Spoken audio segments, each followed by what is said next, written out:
Assalamualaikum warahmatullahi wabarakatuh. Sobat RH sekalian, jumpa lagi kita di channel yang keren ini. Keren cadas. Sobat RH sekalian, saya sedang di hotel ya. Besok ada seminar kebetulan tentang kebangsaan dan Islamofobia serta tentang Mahkamah Konstitusi di Universitas Muhammadiyah Yogyakarta. Dan saya ya baru saja tiba dan ingin menyempatkan mengambil satu video menarik karena ini soal sebagaimana dilansir oleh Suara Nasional ya, kasus penembakan Brigadir J Kisurau .2 Mubahala HRS sedang berjalan. Coba kita lihat ya. Ini kasus yang menarik. Jadi perlu kita cermati ya, tentu untuk mencari kebenaran dan keadilan.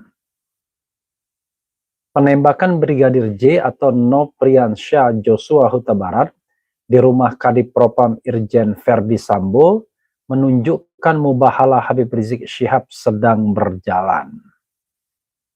Demikian dikatakan praktisi spiritual Kisurau dalam pernyataan kepada redaksi suaranasional.com.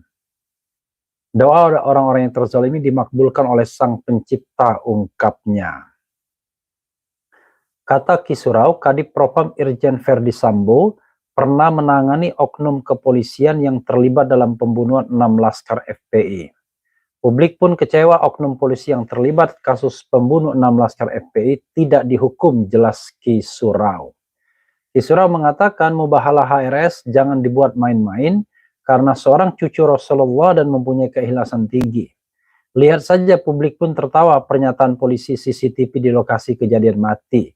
Ini sangat aneh, papar Kisurau. Menurut Kisurau, keadilan buat HRS akan menemukan jalannya sendiri di tengah hujatan dari buzzer dan ketidakadilan aparat penegak hukum. Umat dan rakyat masih tetap cinta terhadap HRS di tengah fitnah terhadap pendiri FPI itu, jelas Kisurau.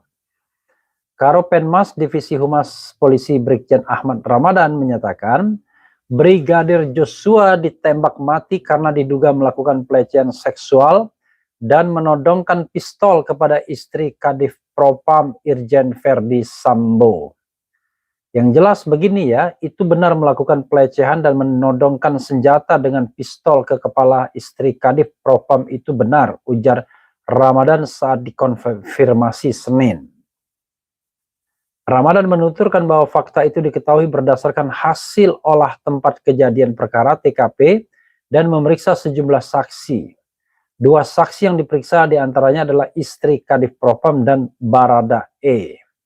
Berdasarkan keterangan dan barang bukti di lapangan bahwa Brigadir J memasuki kamar pribadi Kadif Propam dan melecehkan istri Kadif Propam dengan todongan senjata, ujar Ramadan. Iya, sobat era sekalian, ada komentar juga dari Napoleon Bonaparte ya, Jenderal Napoleon, yang mengatakan bahwa kasus penembakan itu kasus yang dianggapnya mudah ya, perkara yang mudah disimpulkan katanya. Coba kita bacakan sedikit juga ya. Irjen Napoleon turut berkomentar soal kasus adu tembak polisi dengan polisi, perkara yang mudah disimpulkan katanya. Jadi polisi tembak polisi PTP ya. Sebagaimana dilansir oleh makassarterkini.id, coba kita lihat ya. Terdakwa perkara dugaan kekerasan terhadap YouTuber MKC, Irjen Napoleon Bonaparte, ikut mengomentari kasus penembakan polisi versus polisi di rumah dinas Kadif Propam Polri Irjen Verdi Sambo. Menurutnya perkara itu mudah disimpulkan oleh penyidik biasa dan tidak perlu tim untuk mengungkapnya. Dalam kasus itu, Brigadir J alias Nopriansyah Joshua Huta Barat tewas usai 5 peluru yang dilepaskan Baradae bersarang di tubuhnya. Insiden itu terjadi pada Jumat lalu. Itu perkara yang mudah untuk disimpulkan. penyidik biasa saja bisa menyimpulkan, nggak perlu TGPF, tim gabungan pencari fakta, kata Napoleon sebagaimana dikutip suara.com Kamis ya. Ex-Kadip Hubinter Bareskrim Polri itu juga menyebut publik telah mencium hal yang tidak pas. Menurut dia sesuatu yang ditutup-tutupi pasti akan terbuka. Ex-Kadip Hubinter Bareskrim Polri itu juga menyebut publik telah mencium hal yang tidak pas. Menurut dia sesuatu yang ditutup-tutupi pasti akan terbuka. Diulangi ya. Mari kita kembali jujur, katakan apa adanya. Kenapa? Karena tidak ada yang bisa ditutup-tutupi dengan baik, pasti akan terbuka, ucap dia. Jenderal Bintang 2 itu juga berpendapat pihak-pihak yang berbicara di publik terkait kasus itu pasti mempertaruhkan integritas dirinya. Kalau terbukti apa yang dikatakannya itu membabi buta, membela sesuatu yang ditutup-tutupi atau sebagainya, suatu saat akan kembali pada Anda tuturnya. Diketahui Kapolri Jenderal Listio Sigit Prabowo mengatakan tim khusus yang dibentuknya terdiri dari sejumlah lembaga, Komnas HAM hingga Kompolnas. Tim khusus yang dibentuk akan dipimpin oleh Wakapolri Komjen Polisi Gatot Edi Pramono.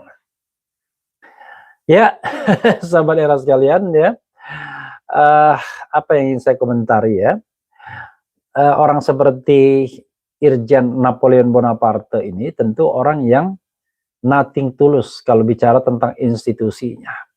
Mau baik dibilang baik, mau buruk dibilang buruk, jelek dibilang jelek.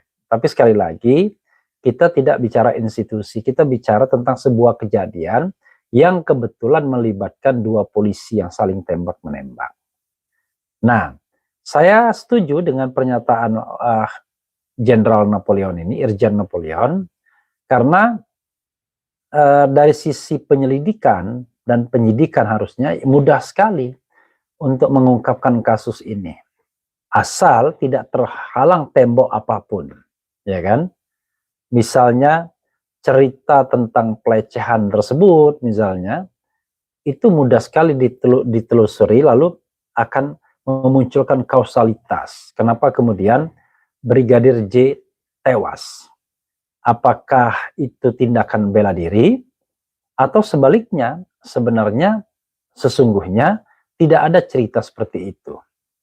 Nah, kalau seandainya memang tidak terhalang tembok apapun, ya tidak ada keengganan atau kesungkanan misalnya terhadap sosok yang barangkali akan juga akan dipertanyakan, maka sesungguhnya kasus ini nggak akan terlalu sulit.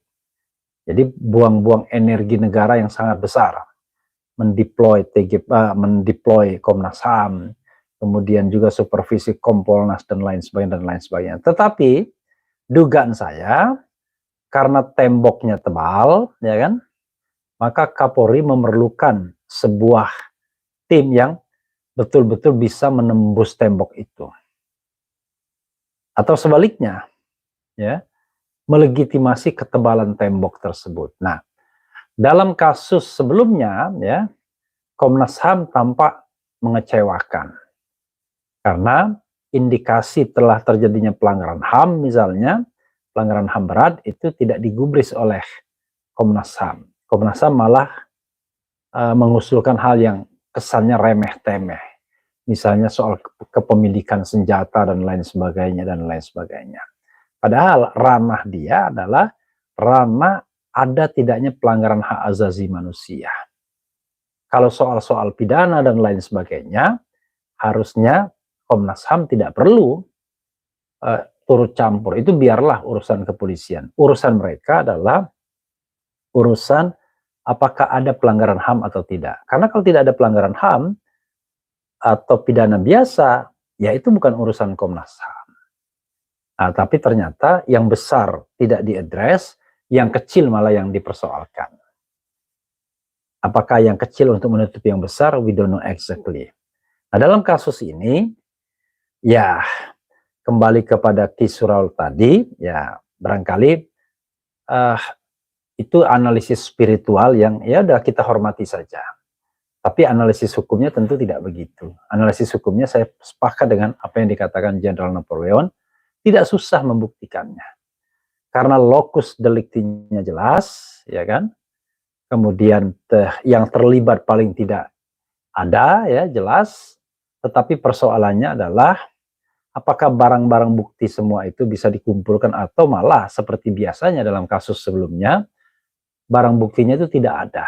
Misalnya CCTV mati, handphone pelaku tidak ditemukan, handphone korban tidak ditemukan, dan lain sebagainya.